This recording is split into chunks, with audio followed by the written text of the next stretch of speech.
Marwadi university మంచి భవిష్యత్తు కోసం తెలుగు విద్యార్థులు ఇష్టపడే యూనివర్సిటీ. కాల్ 9059052378 9059052379.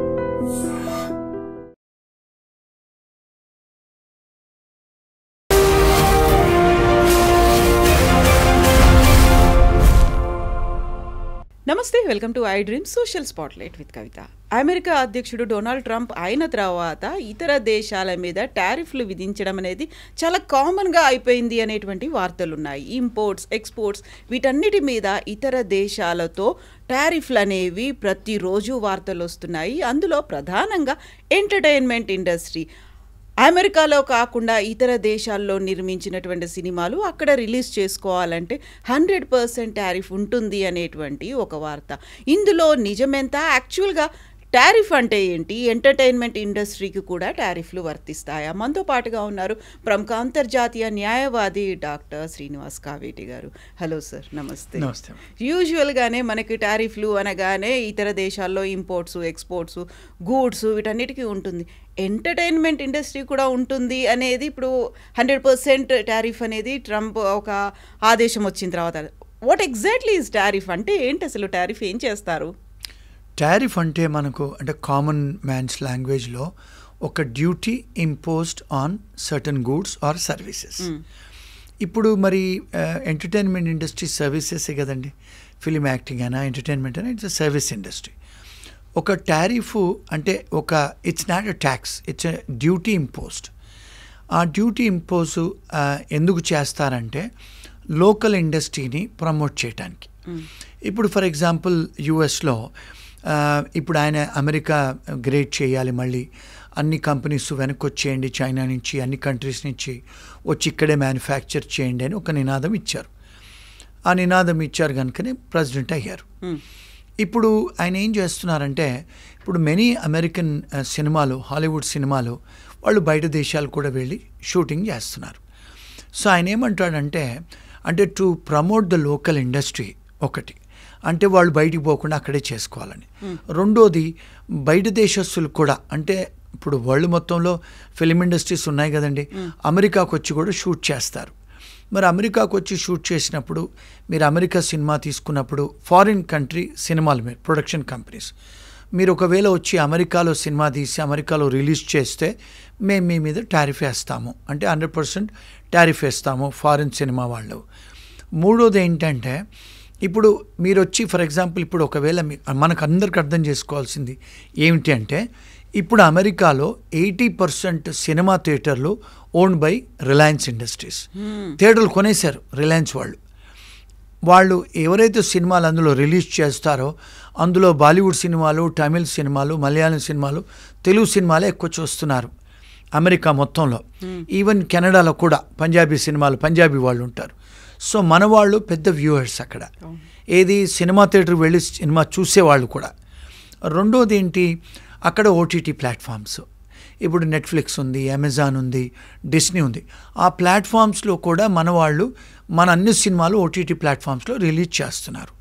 మనం గతంలో చూసుకుంటే నైజాంలో చేస్తున్నాము, ఆంధ్రాలో చేస్తున్నాం రిలీజ్ అని చెప్పుకునేవాళ్ళు గతంలో డిస్ట్రిబ్యూటర్స్. ఇప్పుడు అందరూ కూడా డిస్ట్రిబ్యూటర్స్ దగ్గర వెళ్లకుండా ఓటీటీ ప్లాట్ఫామ్లో అమ్ముకుంటున్నారు అందరూ సినిమాలు రిలీజ్ చేయకుండా.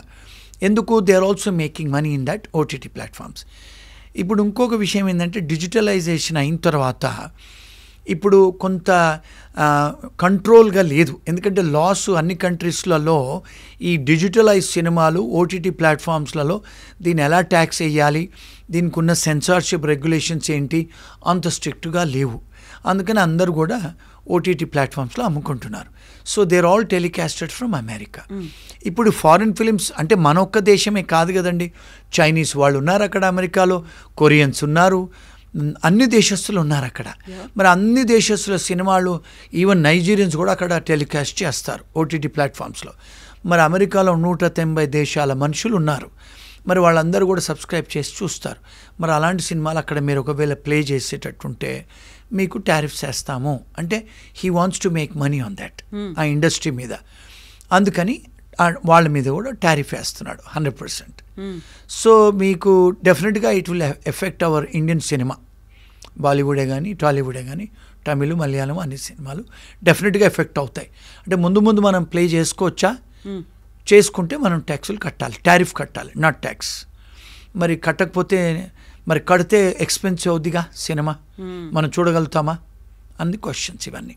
సో ఇవన్నీ కూడా మన ట్రేడ్ మీద ఇంపాక్ట్ అవుతుంది, అంటే ఇంటర్నేషనల్ ట్రేడ్లో ఇంపాక్ట్ అవుతాయి. సో మన దగ్గర తెలుగు సినిమాలకు ఉన్నటువంటి స్టార్డమ్ కావచ్చు, లేకపోతే స్టార్ కాస్టింగ్ అనేది ఎక్కువగా ర్యాలీస్ ఇవన్నీ తీస్తున్నారు అనేది అక్కడ ఎంతైతే ప్లే అవుతున్నాయో అభిమాన సంఘాలు కూడా అక్కడ చాలా చాలా ఎక్కువ ఉన్నాయి. సో మన దగ్గర రిలీజ్ అయ్యే సినిమా మనకంటే ముందే అమెరికాలో చూస్తున్నారు అనేది. ఈ మధ్యన మీరు చెప్పినట్టుగా ఆంధ్ర, సీడెడ్, నైజాంతో పాటుగా ఓవర్సీస్ రికార్డ్స్ ఇవన్నీ చెప్పుకుంటున్నారు కదా, వాటన్నిటి మీద కూడా ఇంపాక్ట్ చూపిస్తుందా ఇది? డెఫినెట్గా చూపిస్తుంది. బికాజ్ అక్కడ గవర్నమెంట్, ఫర్ ఎగ్జాంపుల్ మీరు సినిమాకి వెళ్ళాలనుకోండి, సినిమా మరి అక్కడ లోకల్ ట్యాక్స్లు కట్టాలి కదా, సేల్స్ ట్యాక్స్ కట్టాలి, ఎంటర్టైన్మెంట్ ట్యాక్స్ కట్టాలి, దాని మీద టారిఫ్ కూడా ఇంపోజ్ చేసి సినిమా టికెట్ కొనుక్కోవాలి. ఇప్పుడు మీరు బికాజ్ ఈ ఓటీటీ ప్లాట్ఫామ్స్ వాళ్ళకి అమ్ముకున్నారు, మరి వాళ్ళ దగ్గర మీరు సబ్స్క్రైబ్ చేసుకొని సినిమా చూడాలంటే మరి వాళ్ళ మీద కూడా టారిఫ్ వేస్తారు కదా. వేస్తే మరి వాళ్ళ సినిమా చూడాలంటే మనకు we have to pay extra money and see the movie, watch the movie. Obviously it will definitely affect national trade and international trade. Definitely. So ఇప్పుడు ఇంటర్నేషనల్ ట్రేడ్ గురించి మనం మాట్లాడుకున్నప్పుడు వరల్డ్ ట్రేడ్ ఆర్గనైజేషన్ అనేది ఉంది, దాంట్లోకి ఎంటర్టైన్మెంట్ వస్తుందా? యాక్చువల్గా దీన్ని ఎలా చూడాలి? మిగతా గూడ్స్ లాగా ఇంపోర్టు ఎక్స్పోర్టు ఆ పరిధిలోకి ఉంటుందా ఇది? దీనికి సపరేట్గా ఏమన్నా చూడాలంటారా? ఎక్సలెంట్ క్వశ్చన్ అండి. వరల్డ్ ట్రేడ్ ఆర్గనైజేషన్ అయితే ఉందో అవన్నీ ఎందుకంటే ప్రపంచంలో టారిఫ్స్, ట్రేడ్స్, కన్వెన్షన్స్ అన్నీ వాళ్ళు చేస్తారు. World Trade Organization is part of United nations.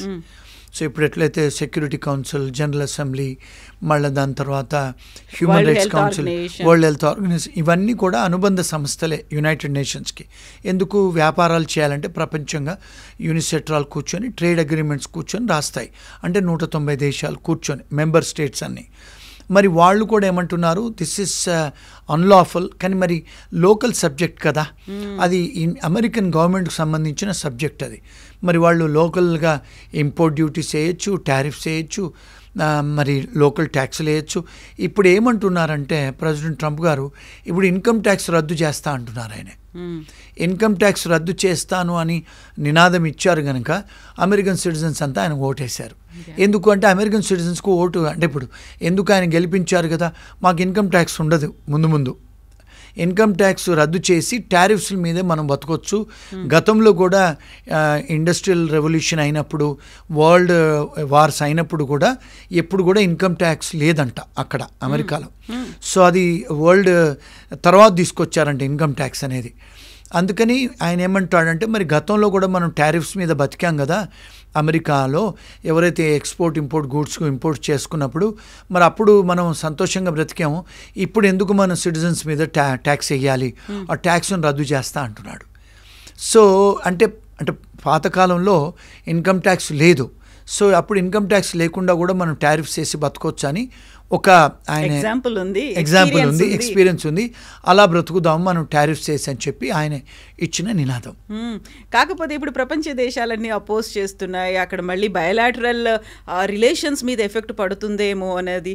China మీద 120% వేస్తామని చెప్పిన తర్వాత ఇప్పుడు 30%కి తగ్గించామనేది. సో కొన్ని దేశాలేమో ఓకే అనుకుంటున్నాయి, కొన్ని దేశాలు అపోజ్ చేస్తున్నాయి. ఆ టైంలో ఎంటర్టైన్మెంట్ ఇండస్ట్రీ ఇవన్నీ అనేసరికి బోల్డ్ అన్ని క్వశ్చన్స్, ఇఫ్స్, బట్స్ ఇవన్నీ కూడా వస్తున్నాయి కదా.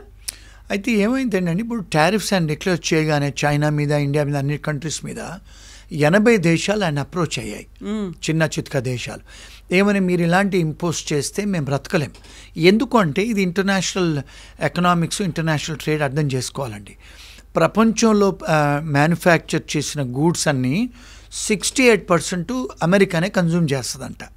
అంటే ఫర్ ఎగ్జాంపుల్ టాయిలెట్ పేపర్ నుంచి కారు, విమానం తయారు చేసే సామాన్లు అన్నీ కూడా బయట దేశాలలోనే మ్యానుఫ్యాక్చర్ అవుతాయి. మరి అవన్నీ కూడా వాళ్ళు కన్జ్యూమ్ చేస్తున్నారు, అమెరికన్సే. అందరూ కూడా డబ్బులు వాళ్ళు అమెరికన్ డాలర్స్లోనే చేస్తారు వ్యాపారాలు. అంటే మాకు ఇప్పుడు అక్కడ మేము చూస్తాం కదా, even shirts, pants, toilet papers అన్నీ కూడా బయట దేశాల నుంచి వస్తాయి. సో వాళ్ళు ఏమంటారంటే America is the biggest consumer in the world. ఒకవేళ మరి ఇంత పెద్ద పెద్ద టారిఫ్స్ వేస్తే మీకు మేము సరుకులు అమ్మలేం కదా, మేము బ్యాంక్రప్ట్ అవుతాము, మరి మేము సరుకులు అమ్మలేకపోతే మా బిజినెస్లు అన్నీ క్లోజ్ అయిపోతాయి, అన్ఎంప్లాయ్మెంట్ అయిపోతుంది, వరల్డ్ డెఫిసిట్, ట్రేడ్ డెఫిసిట్ అయిపోద్ది కదా అని 80 దేశాలు ఆయనను అప్రోచ్ చేస్తే ఇప్పుడు హోల్డ్ పెట్టారు ఆయన. So definitely this is going to effect the international trade. మళ్ళీ ఎకనామికలీ షేర్స్ కూడా పడిపోతున్నాయి and it will lead to a world depression అని కూడా కొంతమంది ఎకానమిస్టులు చెప్తున్నారు. సో ఇప్పుడు ఎంటర్టైన్మెంట్ ఇండస్ట్రీ సినిమాలకి సంబంధించి అప్రోచ్ అయ్యారా, మాట్లాడారా, ఏం జరుగుతోంది? ఇప్పుడు ఎంటర్టైన్మెంట్ ఇండస్ట్రీ అంటే ఇప్పుడు మోడీ గారు మాట్లాడాలి, మరి సినిమా వాళ్ళు మాట్లాడాలి. ఇంతవరకు అయితే దాఖలాలు అయితే కనపడలేదు మాట్లాడినట్టు. అంటే ఇవన్నీ ఏంటంటే because the government has to take up, the Indian government has to take up. ఎందుకంటే ఇండియాలో biggest industries film industry. First వచ్చి తెలుగు ఇండస్ట్రీ, సెకండ్ వచ్చి మలయాళం తమిళ్ ఇండస్ట్రీ, థర్డ్ వచ్చి పంజాబీ, ఫోర్త్ వచ్చి బాలీవుడ్. మరి మనము తెలుగు సినిమా వాళ్ళు చేసినంత సినిమాలు ప్రపంచంలో ఎవరు చేయరంట. మరి తెలుగు ఇండస్ట్రీలో పెద్ద పెద్ద మహారాజులు ఉన్నారు, వాళ్ళు మరి ఇంటర్నేషనల్ లెవెల్లో డెలిగేషన్స్ ఇచ్చి మాట్లాడాలి. వాళ్ళు మరి they have to file certain things and make some representations through Indian government. ఇప్పుడు దే కెనాట్ డైరెక్ట్లీ గో కదండి. ఇప్పుడు Telugu cinema industry, AP industry కానీ Tamil industry they cannot go because this is an international subject. ఇది you have to go through the proper channels.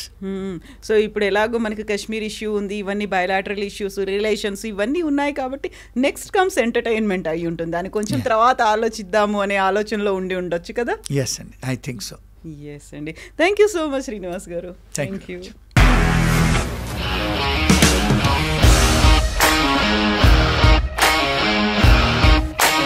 ఇండస్ట్రీలో commitment issues వస్తే నీకు కూడా వచ్చినట్టు? మార్నింగ్ తీసుకెళ్ళానంటే కొట్టి పడేసారు.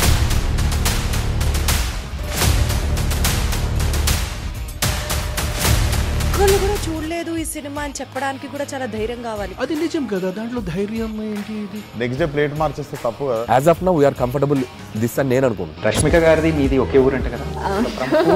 నీకు కోపం వచ్చిందంటే బాగా తిట్టేత్తరా? తిట్టేద్దామండి. నిజంగా గేమ్ ని ఎలా చేంజ్ చేయగలిగారు? ఏపీఎస్ఎఫ్సి వాళ్ళకి 6 నెలల్లో నేను 6 లక్షలు కట్టా. బిజినెస్ చేయాలనుకుంటే it is as difficult as riding a tiger.